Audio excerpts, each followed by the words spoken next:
ٹھیک ہے. اچھا اب میں نے ذکر کیا تھا اسلام کی جتنی بھی تعلیمات ہیں وہ ساری کی ساری پریکٹیکل ہیں, وہ ساری کی ساری تو اب وہ لوگوں کے عمل میں آ جائیں, لوگوں کی پریکٹس میں آ جائیں, تو اس کا اسلام جو ہے انتظام کر کے چلتا ہے. اب جیسے آپ نے شراب کے بارے میں دیکھا کہ بھائی جو عرب کا سوسائٹی تھی, عرب کی سوسائٹی تھی, عرب کا سماج تھا, وہ شراب کے عادی تھے اور کہتے ہیں شراب ان کی گھٹی میں پڑی ہوئی تھی. تو اب اللہ تعالیٰ نے شراب کو حرام قرار دیا. بھائی شراب کے نقصانات ہیں, شراب سے انسان کی صحت برباد ہو رہی ہے, شراب سے انسان کا ذہن برباد ہو رہا ہے. شراب کو ام الخبائث کہا گیا ہے, یعنی تمام برائیوں کی جڑ کہا گیا ہے. ڈومیسٹک وائلنس ہو رہا ہے, پیچھے شراب ہے. ایکسیڈنٹ ہو رہے ہیں, پیچھے شراب ہے. تو اس کو حرام کرنا تھا. تو اللہ تعالیٰ نے ڈائریکٹ جو ہے وہ یعنی ایک بارگی جو ہے شراب کو حرام نہیں قرار دیا ہے, بلکہ اسٹیپ بائی اسٹیپ جو ہے وہ شراب کی حرمت کا حکم آیا. یعنی اسلام میں اس کا بہت خیال رکھا گیا اسٹیپ بائی اسٹیپ کا. اور اس میں آپ لوگوں نے دیکھا کہ جو قرآن کی آیتیں ہیں, ایک یعنی دو طرح کی آیتیں ہوتی ہیں, ایک مکی آیتیں ہوتی ہیں, ایک مدنی آیتیں. تو مکی جو آیتیں ہیں ان میں فرق کیا ہے؟ ان میں فرق یہ ہے کہ اس میں زیادہ تر جو بیان ہے وہ اس میں جو ہے جنت کا بیان ہے, جہنم کا بیان ہے, قیامت کا بیان ہے, آخرت کا بیان ہے, دوبارہ زندہ اٹھائے جانے کا بیان ہے. اس طریقے کا بیان ہے, یعنی موٹیویٹ کیا گیا ہے. اور احکام کی جو آیتیں ہیں وہ مدینے میں جا کر, یعنی روزہ فرض ہوا مدینے میں جا کر, زکوٰۃ فرض ہوئی مدینے میں جا کر, اسی طریقے سے سود حرام ہوا مدینے میں جا کر, جوا حرام ہوا مدینے میں جا کر, شراب حرام ہوئی مدینے میں جا کر. تو اصل میں پہلے جو ہے وہ لوگوں کا مائنڈ سیٹ بنایا گیا, یعنی ان کو آخرت کا ذہن بنایا گیا, وہ اللہ تعالیٰ سے ڈرنے والے بن جائیں, اس کا ذہن بنایا گیا. اور اس کے بعد جب ذہن بن گیا تب ان کو یہ احکامات دے دیے گئے. اور بخاری شریف کے اندر ایک روایت ہے, حضرت عائشہ رضی اللہ عنہ فرماتی ہیں کہ اگر انہوں نے اس کو بیان کیا کہ مکے کے اندر جو آیتیں نازل ہوئیں وہ یہی ہے جنت جہنم سے متعلق, اور مدینہ کے اندر جو آیتیں نازل ہوئیں وہ احکام سے متعلق. اگر یہ احکام والی آیتیں مدینہ کے اندر مکے کے اندر نازل ہو جاتی تو لوگ کہہ دیتے کہ بھائی ہم سے نہیں ہو پائے گا, مشکل ہو جاتا ہے نا. ایک دم سے کوئی حکم دے دیا جائے, کہاں شراب کے عادی ہیں اور ایک دم سے حکم آ گیا کہ آپ کو شراب چھوڑ دینا ہے. تو شراب جو ہے وہ اسٹیپ بائی اسٹیپ جو ہے اس کی حرمت نازل ہوئی ہے, اس کو حرام قرار دیا گیا. اچھا یہ اسٹیپ بائی اسٹیپ کا خیال نہیں رکھا گیا. جیسے 1920 کے اندر امریکہ نے شراب کو بین کیا.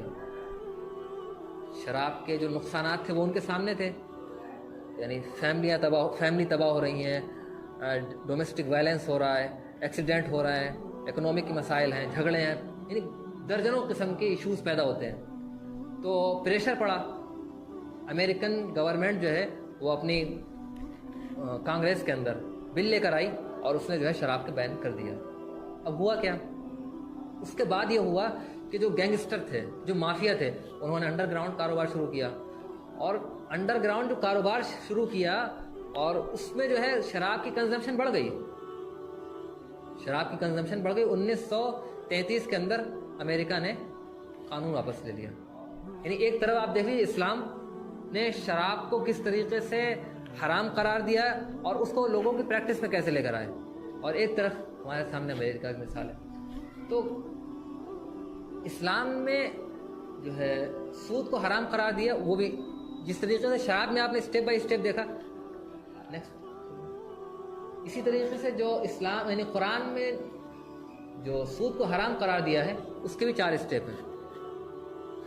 پہلا اسٹیپ یہ ہے کہ اللہ تعالیٰ نے زکوٰۃ کا ذکر کیا ہے اور سود کا ذکر کیا ہے.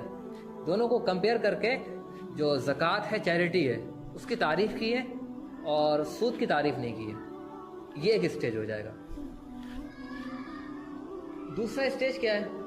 دوسرا اسٹیج یہ ہے کہ اللہ تعالیٰ نے یہودیوں کا ذکر کیا ہے کہ یہودیوں کو منع کیا گیا تھا سود کھانے سے اور انہوں نے اس کے باوجود بھی سود کھایا. یہ دوسرا اسٹیج. تیسرے اسٹیج میں اللہ تعالیٰ نے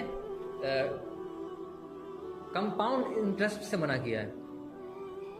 اور لاسٹ اسٹیج میں اللہ تعالیٰ نے سود کی جتنی بھی فارم ہو سکتی تھی ساری کی ساری منع کر دی. تو یہ 4 اسٹیج ہو گئے. پہلے اسٹیج میں سود کا ذکر کیا ہے, زکوٰۃ کا ذکر کیا ہے, زکوٰۃ کی تعریف کی ہے.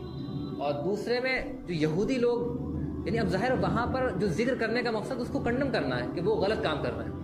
اور تیسرے کے اندر کمپاؤنڈ انٹرسٹ منع کیا، اور چوتھے کے اندر سود کی جو جتنی بھی فارم ہو سکتی تھی ساری کی ساری منع کر دی۔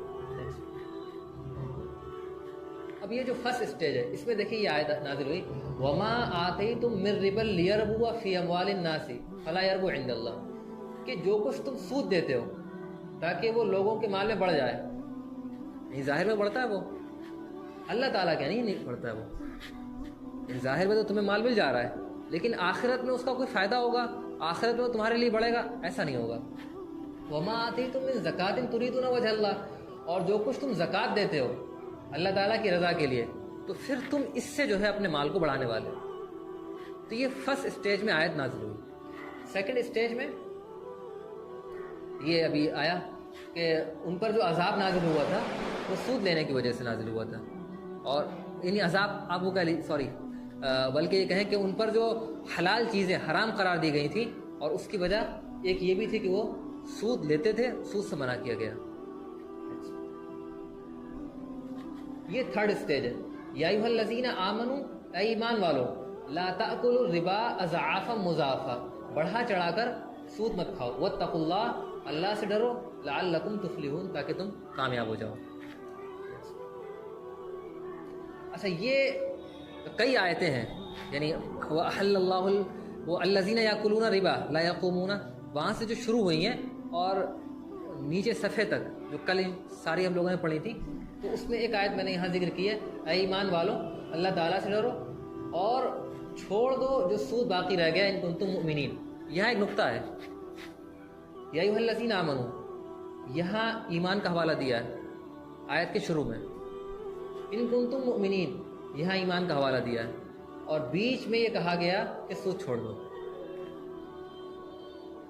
یا ایھا الذین آمنوا، ایمان والو اللہ سے ڈرو اور سود چھوڑ دو اگر تم مسلمان ہو۔ مطلب کیا ہے؟ یعنی سود سے روکا گیا ہے، اور آیت کے شروع میں اور آیت کے آخر میں ایمان کا حوالہ دیا گیا ہے۔ مطلب یہ کہ اگر آپ مسلمان ہیں اور پھر اس کے بعد آپ سود بانٹ رہے ہیں اور سود لے رہے ہیں تو پھر آپ کا ایمان جو ہے وہ خطرے میں ہے۔ فَإِن لَمْ تَفْعَلُوا، اگر تم کرتے ہو ایسا، یعنی سود کھا رہے ہو، فَأْذَنُوا بِحَرْبٍ مِّنَ اللَّهِ، تو اللہ اور اس کے رسول کی طرف سے اعلان جنگ ہے۔ وَإِن تُبْتُمْ، اگر تم توبہ کر لو، فَلَكُمْ رُءُوسُ أَمْوَالِكُمْ، تو تمہارے لیے تمہارے اصل سرمایہ ہے، نہ تم ظلم کرو نہ تم پر ظلم کیا جائے۔